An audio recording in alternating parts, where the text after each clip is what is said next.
Hey y'all, it's Black Girl Marvel. So, day 2 of 31 days of reviews featuring The Color Purple. As always, if you would like my spoiler-free reaction, go check out my TikTok. Follow me over there. But if you want the spoiled version, you're where you're supposed to be. Yeah? Okay, don't forget to sub. The Color Purple came out December 25th, which is Christmas. It is an adaptation of the Broadway musical. It is not a remake of the 1985 Spielberg directed The Color Purple. Okay, I need people to understand that. Yes, yes. And as a musical, I love musicals. You feel me? They are near and dear to my heart, so I had to go see this film. Now I'm gonna call a spade a spade. This ain't the same film as the 1985 version, okay? Like I said, it's based off the Broadway play. So it's going to have music. It's going to be brighter. The colors are going to be richer because it is an adaptation of the. That being said, if you don't know what The Color Purple is, The Color Purple follows two sisters, Celie and Nettie, and then mostly it follows Celie, but Celie and Nettie as they kind of grow, not even kind of, they grow up tumultuous, and in the course of them growing up, they get separated. And Nettie, as a young girl, finds herself in Africa, and Celie is still in their southern town. I never know where they are. I'm just going to say Georgia. I'm assuming it was giving Georgia vibes, like deep south, where she got her father sold her off to a grown man. And they were children at this time. I would say barely 18 if they were even like 15 or 16, something like 14, 15, something like that. And she grows up in a very abusive, militaristic, and not even like militaristic, but it kind of is, but it was still like very repressed home where, you know, she had to, not only has she been raped by the man that she thought was her father, she finds out later on that it's not her father, that she actually had a father, and she knew her mother loved her, but she never thought she had a father that loved her until to the very end she found out that she had a father that loved her very much, but he passed away.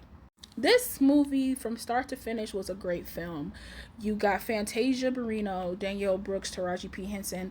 All three did an amazing job as Celie, Sophia, and Suge. When I say Taraji can sing, okay, Hustle and Flow, don't do her justice. I can do bad all by myself. Don't do her justice. The way that her voice blends with Fantasia, the way that she was popping out these notes, I wanted her dancing to be a little harder, just be a little bit more, but she still killed that, because you know everybody's not inclined to just be like an amazing dancer or anything like that, especially when it's like kind of like Broadway-ish dancing, like that takes a lot, and I think she did an amazing. Now Fantasia and Danielle did the Broadway play together, so they kind of had to hop back into their characters in this. But also, when you take something from Broadway and you adapt it into a film, it's just different bones. There's still some things that are similar, but there's just different bones, and they rose to that occasion. All three of these women deserve to be in the place where they're at.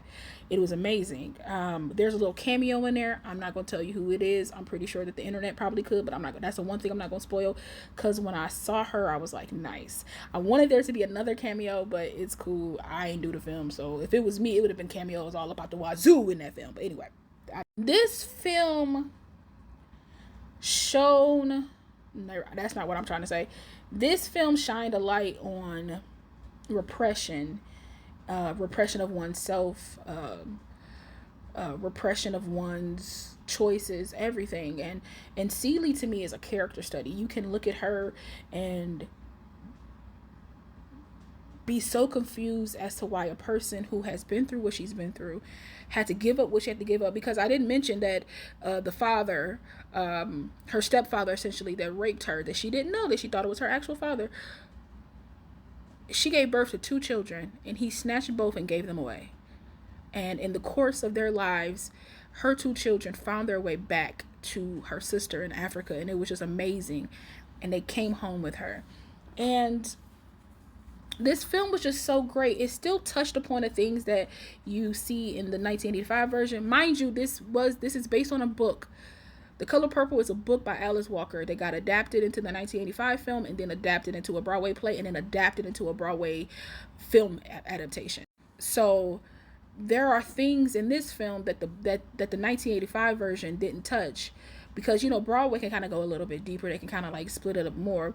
But what they did for this film was they had you take a look inside Celie's head, as somebody that was abused and just treated like dirt and didn't even see herself probably as that great, but just was of service to everyone around her, no matter how bad they treated.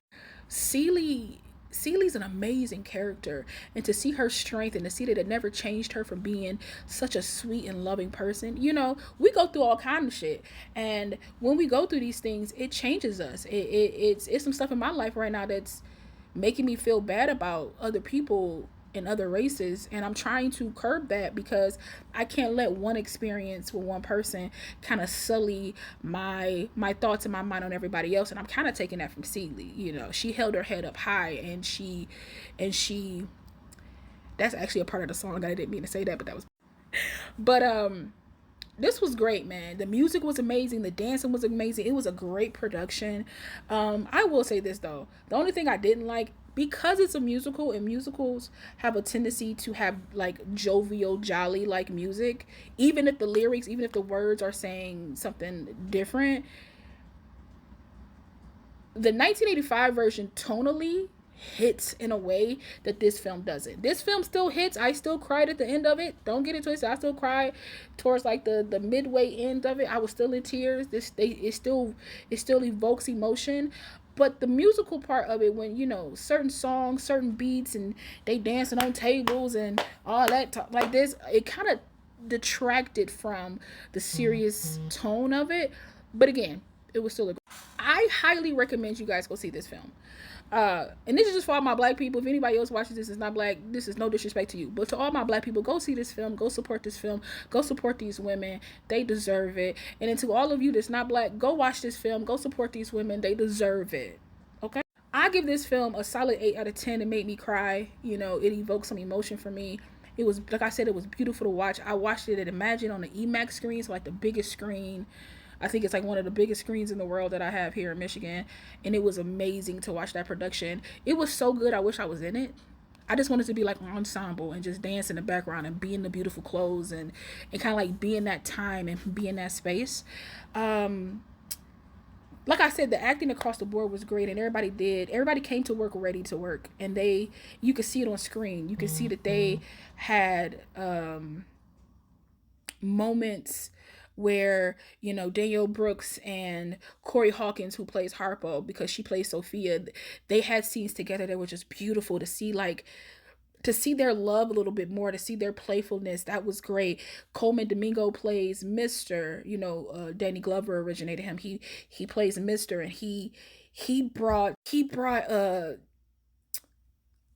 quiet menacing, where as Danny Glover was a little bit more vocal, he was a little bit more loud. But Coleman brought like a stillness to it that made him just as terrifying, if not just a touch more. But also he brought a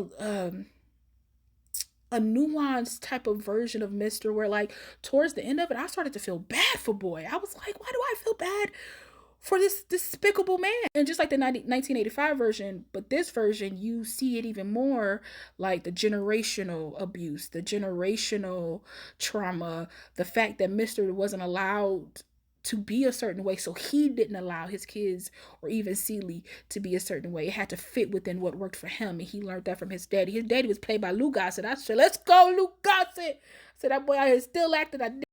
All in all, The Color Purple was amazing. I enjoyed it. Like I said, there was some stuff in there that kind of like I was like, I wouldn't have did it like this. I take this little part out. Like maybe the music could have been a little bit more somber, a little bit more of the times, a little bit. But other than that, and like I said, that wasn't like a huge part that I was like, oh, the film's terrible after that. Nah, it was still an amazing film, and I highly recommend it to anybody. Please go check out The Color Purple. For any more reviews, join my Discord if you want me to review a movie or a TV show or something like that. As always, follow your girl, sub to your girl, and if you all my spoiler free things, if you want to see those that I have been doing or will be on my TikTok and on my Instagram. Support your girl however you can. If all you can do is hit that follow and hit that bell, do it, and I appreciate it. Peace out.